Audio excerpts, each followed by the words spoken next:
Mula sa paghahanda para sa 2025 bar exam hanggang sa sumakses bilang mga bagong abogado ng bansa. Yan ang father-daughter goals ng amang si Ferdinand Narciso at ng anak niyang si Mary Joyce na mula sa Isabela City. Ayon kay Joyce, ang kanyang ama ang naging pangunahing inspirasyon niya sa pagpasok sa law school. Dati na rin kasing naging law student si Tatay Ferdinand, kasabay ng pagtuturo niya bilang isang literature teacher noon. Ngunit sa kabila ng 4 na attempt, hindi siya nakapasa sa bar exam. Kaya naman nang malaman niyang papasok ng law school ang kanyang anak, muling nabuhay ang kanyang pag-asa. First year pa lang po ako, alam ko na po, may plano na po kami ni Papa na sabay po mag-take ng 2025 bar examinations. Every day magkasama kami ni Papa, we'll wake up early in the morning, tapos ayan na po, magkahiwalay kami ng study table. Pero nagdi-discuss po kami, so especially si Papa na nag-i-initiate po talaga siya ng discussion. And I'm very grateful for that because na-train din po yung brain ko po, yung mind ko. I think nakatulong po sa memorization and also to assess ano pa po yung mga hindi ko alam, hindi ko nabasa, and vice versa po. Kahit exciting ang kanilang teamwork sa pag-review, inamin na mag-amang hindi nila naiwasang makaramdam ng pressure mula sa isa't isa. Silently, doble yung pressure sa akin. Unang-una, with my age, 57 years old, tapos 31 itong kakatandem ko. Masaya po kasi share the journey with my father po. Nakaka-pressure po kasi syempre I have to do well kasi kasabay ko si Papa and ako pong ma-disappoint si Papa and also of course my family.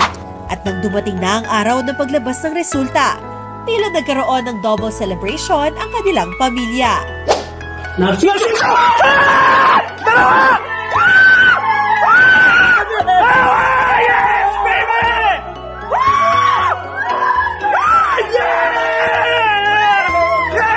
Una ko pong hinanap talaga pangalan ni Papa. Kasi sabi ko sa sarili ko, sobrang mas masaya ako kung makapasa si Papa. Umiyak na po ako. Tapos ako lang po naalala na, ay taka lang, kailangan ko rin palang makita yung pangalan ko. Tumawag na po ako sa family ko after ko po makita yung both names namin. Para kina Tatay Ferdinand at Joyce, tila napagkuhanan nila ng lakas ang suportang iginawad nila sa isa't isa.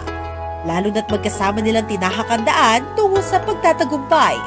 Kaya naman ang payo na mag-ama para sa mga tulad nilang naglalayong magserbisyo sa bansa. Ang dami po talagang factors na nakaka-affect po ng pag-aaral. Una-una po syempre yung mental and emotional strength po ng isang tao at syempre yung financial po. I had to always go back to my why po or my purpose. Bakit ba ako nag-law school? Which is yung goal ko po and yung dream ko talaga to find a profession that would allow me to leave an impact in the society.